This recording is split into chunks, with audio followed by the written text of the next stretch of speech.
ꯅꯨꯡꯁꯤꯕꯅ ꯂꯩꯕꯤꯔꯛꯄ ꯀꯩꯅꯣꯗ ꯁꯤꯟꯅꯕꯗꯨꯔꯣ ꯍꯧꯖꯤꯛ ꯑꯗꯨꯝ ꯁꯤꯕꯤꯔꯁꯨ ꯌꯥꯏ ꯉꯔꯥꯡ ꯑꯍꯤꯡꯅ ꯏꯟꯗꯣꯝ ꯆꯥꯂꯛꯑꯦ ꯉꯁꯤꯅ ꯏꯅꯝ ꯑꯃꯨꯛ ꯂꯦꯛꯍꯟꯗꯣꯏꯅꯤ ꯁꯤꯅ ꯂꯦꯛꯄ ꯑꯗꯨꯅꯤ ꯁꯤ ꯌꯨꯕꯤ ꯃꯍꯤꯅꯒ ꯅꯠꯇꯦ ꯃꯁꯥꯟ ꯐꯕꯅꯤ ꯃꯥꯏ ꯃꯁꯥꯟ ꯃꯣꯏ ꯆꯠꯇꯪ ꯇꯧꯔꯤꯒ ꯏꯟꯗꯝꯃꯕ ꯗꯥꯗꯥ ꯅꯪꯒꯤ ꯀꯥꯏ ꯆꯠꯂꯣꯕ 이거라 ꯅꯪ ꯉꯥꯏꯕꯗꯤ ꯌꯥꯝ ꯋꯥꯅ ꯉꯥꯏꯕꯅꯤ ꯅꯣꯡꯃ ꯌꯧꯁꯨꯝꯗꯦ ꯁꯪꯒꯥꯏ ꯆꯠꯁꯤꯀꯣ ꯇꯧꯔꯤꯖꯣ ꯃꯣꯏ ꯍꯝꯖꯉꯥꯟꯅꯤ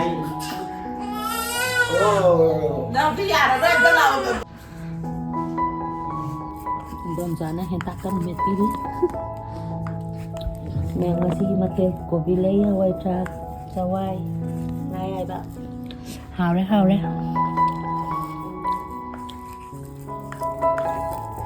ꯑꯩꯈꯣꯏ ꯏꯅꯝꯆꯥ ꯐꯤꯁꯨ ꯄꯤꯒꯦ ꯇꯧꯏ ꯑꯉꯥꯡꯒꯤ ꯅꯤꯡꯊꯥ ꯑꯩꯈꯣꯏ ꯃꯥꯅ ꯁꯤꯗ ꯐꯛ ꯃꯁꯤꯡ ꯊꯤꯔꯤ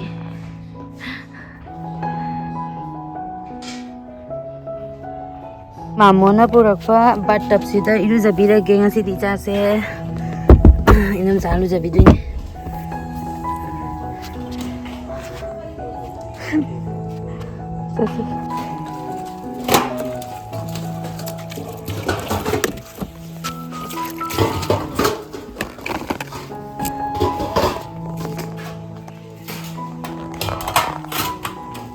이자 루자비래 ngasi디 bobokna 이자 yasi lembi 루자ba loigre mabokna yam kan kapi ma ingyen mayam hauji akhoi keke tawraga hospital jaladoine checkup ki khoi yasi lembi ke ba loire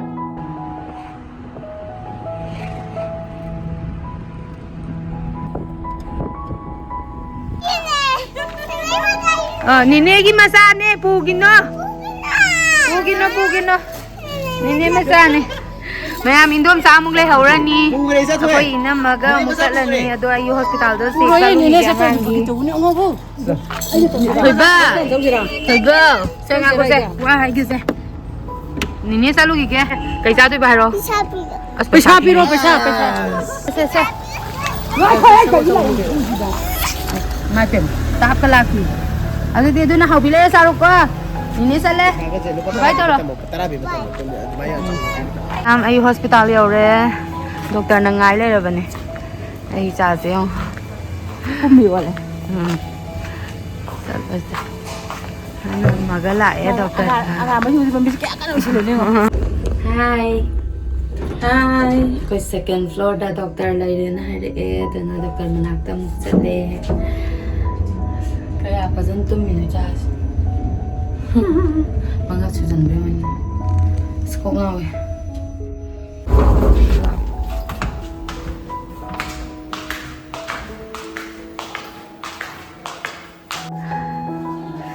you're ऐसा येंग दौरे डॉक्टर ना अखोई डॉक्टर येंग बो लोरे थोले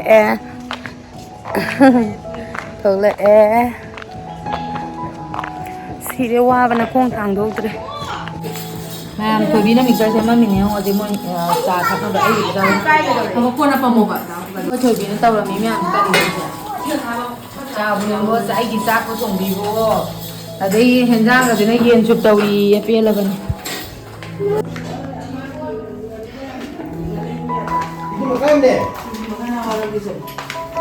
कहीं कोई ना मन तौबीरी मैम जी कोई तो पीदी कोई कोई भी नहीं होगा ये ना भी तो पीरा नहीं मैं ही जीरो यार आइने चाबी आने बिजन जब मालूम करेगाไม่ล้างแมนมาตาดีหมด कहीं नो बना हिंजांग मही मैम जी कोई बा मैं पोए 이베마 아직 픽하다네 플라미니 그냥 가리 नो तौरी बाเย็นมาโหตัวอีกแล้ว यो तो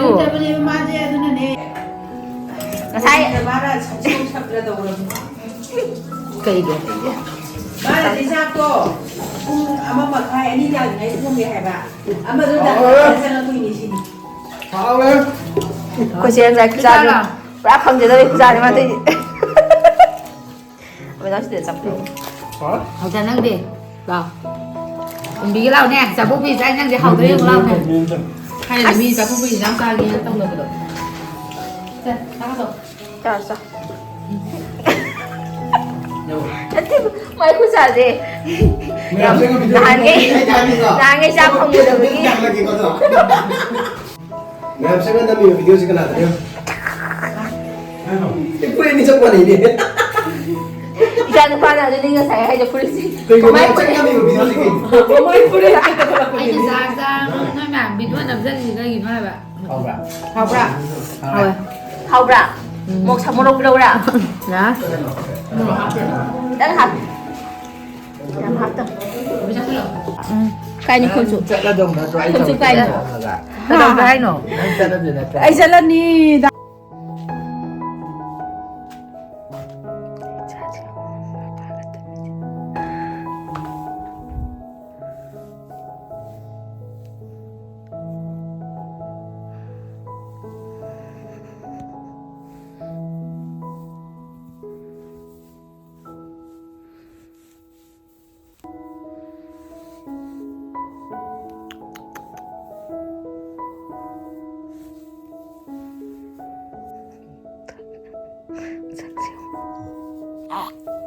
Tới không?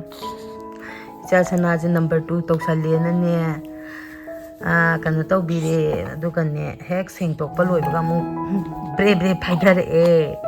Ai cha sana se, yêu yêu. Sinh tộc pe hex lôi bữa amu, cái nào không nghe kia bác sĩ bố, cái nào không nghe kia bác. Hi sai không phải dân nuôi trâu nè.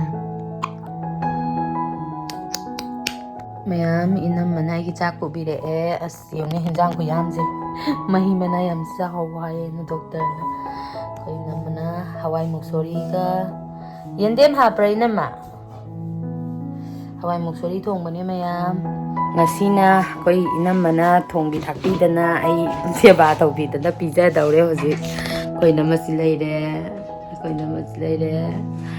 adu ko mayam nahana ko indom sana mahusin biye aduga yumda pudarapan numituka numinini humni ma ko ini ko bagi masiena laibire lusmaina ai di ima leitra chu mayam jina ko sina dana ai gi damakta kanu tawbiri se nuksida se ado ngasina mu akoi gi babagi masi ahan don nini binodo kaithenda bazar da pofam bido adu mu la ani ngasina mu ina mamu hangarani smaina moina sina pali tana dana ai gi seba tawbiri hoji phaugi di mayam ado sak su pore ina mana sak sa thoge sak tiam nganding na le doi chu ta sa thok pana phare dana ko tu henjang jam hauni sina ngamu yaubra tu si ngamu ziga singa hentaka mo kana tawraga thumga tawra morok macem hapa ga me mayam si leire koina ma thongba chang ngang hairagana mi siza hospital gi cookni ko siza hospital gi cookni aduna mayam ina mana thongba thakpadi dum khara di tawra ani ko mai chu kan yai di Muruk siam tu hele go mamingi hapte ya pe wani. Mamingi hapte ya da bagi hape morok se ngamuga singa henda ka tawra me toine hauni amna aina ni nga jam saba hitaba maina nga rok sabse jam saba hiti masim ga sabe wa adung ngarang dine ko ai ngarang nahan sosti nu mikido aina nga thongba saning basi kainu ni nga thongba da matum amtang ga sa phangadi kan khanja uji tin kut yo chani do chabe adam ni kai di upai le Ado yadi yabane ba khitang. Haidi yabude ai chamna thongbo di phaba ko haidi thau thum morok thau budi chabe ai haidana ko doctor na ke so Jagat punna maki. haidi masala kai kal kai am hapani na ko Masala ka nate fatigom kai kal loi hapani chabe ya do ai gidamakta tonga na thongbai chamna thongbo di chabe ya do ba sine harni nai re angangi sapon na mai tabani mai ta da ba ko ire ba ko angangi sapon na mai ta thok ne khara ni ngan thok ba dong to ai cha jam kan tumi ko mai sum tum lai doi ni maram mo khra bai cha ni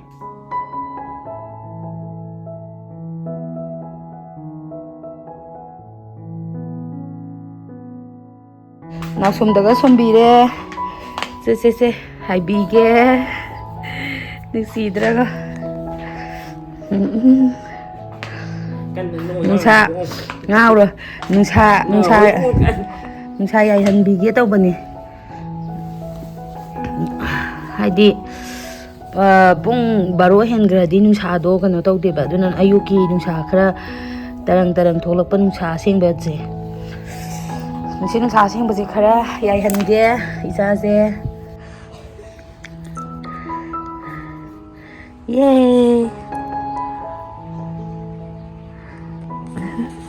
is nungairira cha koi majum masuse yengjaraga nokjari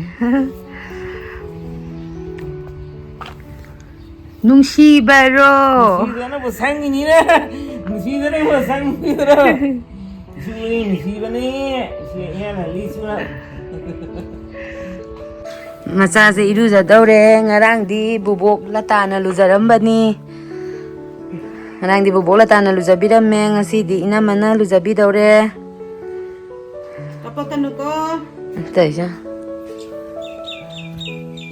se taija ma jamanga si prepare ka har cha taija is Bisa thua ziko. Ya mele. Saure chachi saure. Sanase. Taija. Kap to gya na ready tau kare ji iru jaram dai gi. Iru jaba haure ichase.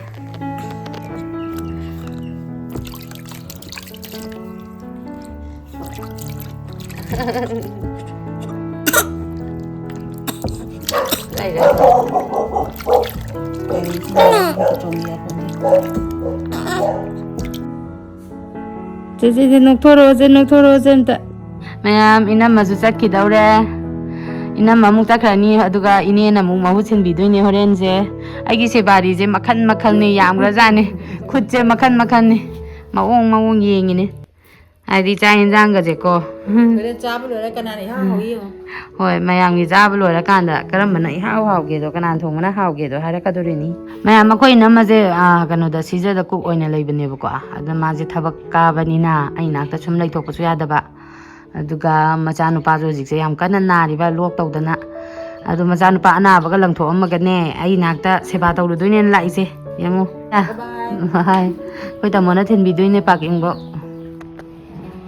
chakare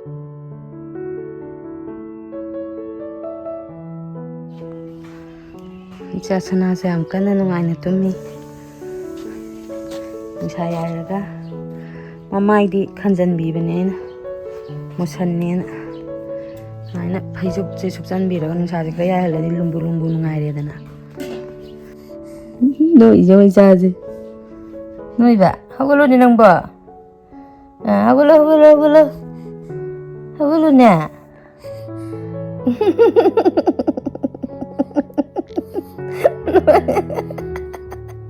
Sakta jika senat tu, enggak mau tu singang je. Ting ting ting ting ting ting ting.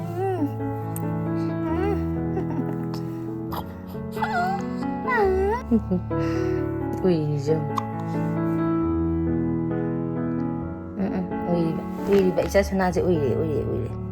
Saya mit pangu je, tum dah nak terlai dah nu. Nangam tuman gara. Minane angang leba imunga mandre na haije. Singkap tabagi. Tumaga tum lebagi. Mitlaubi. Mitsingbi. Sasa lumna ba si ju yomdan bigi ge. Jagi.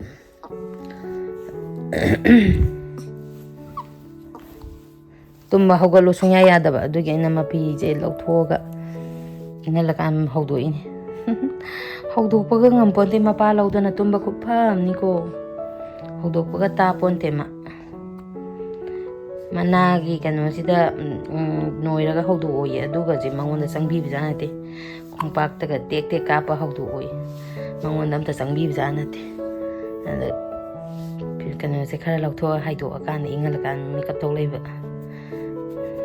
Two ꯍꯧꯖꯤꯛꯁꯨ ꯇꯨꯝꯗꯣꯏ ꯁꯦꯟꯅꯩꯖꯨꯕ꯭ꯔꯥ ꯁꯦ ꯇꯨꯝꯕ ꯐꯈ꯭ꯔꯦ ꯃꯄꯥ ꯂꯧꯃꯟꯗꯅ ꯅꯨꯡꯁꯤꯗꯕ ꯑꯃ ꯌꯥꯎꯔꯦ ꯐꯥꯒꯤ ꯇꯧꯅꯤꯗ ꯅꯨꯡꯁꯤꯗ ꯏꯛ ꯇꯧꯔꯦ ꯏꯆꯥ ꯆꯥꯎꯗꯣꯔꯦ ꯁꯦ ꯆꯥꯎꯔꯣ ꯆꯥꯎꯔꯣ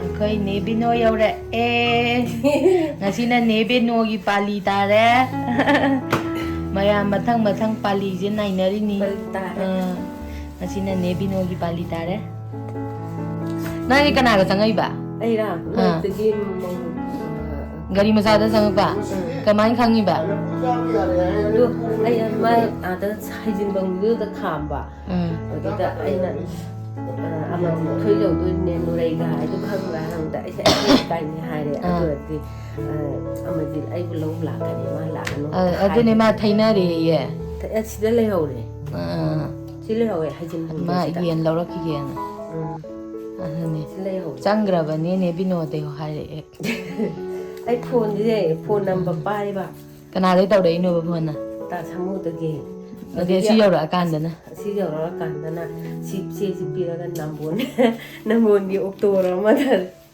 ꯑꯩ ꯇꯧꯍꯜꯂꯕ ꯐꯔꯦ ꯑꯩꯈꯣꯏꯅꯦꯅ ꯏꯁꯤꯡ ꯁꯤꯡꯉꯦ ꯊꯤꯅꯕ ꯏꯋꯥ ꯋꯥꯗꯒꯩ ꯑꯗꯨꯝ ꯅꯩꯁꯟꯕꯤꯅꯦ ꯑꯩꯈꯣꯏꯅꯦꯅ ꯅꯩꯁꯟꯈ꯭ꯔꯦ ꯑꯗꯨꯝ ꯀꯗꯥꯏ ꯕꯨꯕꯣꯛꯅ ꯄꯝꯃꯦ ꯏꯆꯥ ꯁꯅꯥ ꯕꯨꯕꯣꯛꯅ ꯄꯝꯃꯦ ꯀꯞꯀꯅꯣ ꯏꯪꯉꯦ ꯀꯔꯥꯏ ꯊꯤꯔꯤꯕ ꯃꯕꯨꯛ ꯊꯛꯀꯦꯅ ꯀꯣꯏꯊꯤ ꯊꯤꯅꯤ ꯃꯌꯥ ꯂꯥꯎ ꯀꯥꯊꯣꯛꯑ ꯀꯣꯏꯂꯩ ꯂꯩꯔ ꯊꯤꯔꯤꯁꯦ ꯈꯨꯖꯤꯟ ꯌꯦꯡꯉꯣ ꯏꯆꯥꯒꯤ ꯌꯥꯝ ꯁꯥꯡꯉꯤ ꯄꯣꯛꯄꯗꯤ ꯑꯗꯨꯝ ꯁꯥꯡꯉꯤꯅꯤ ꯃꯥ ꯄꯣꯛꯂꯛꯏꯁꯦ ꯇꯧꯔꯤꯗꯣ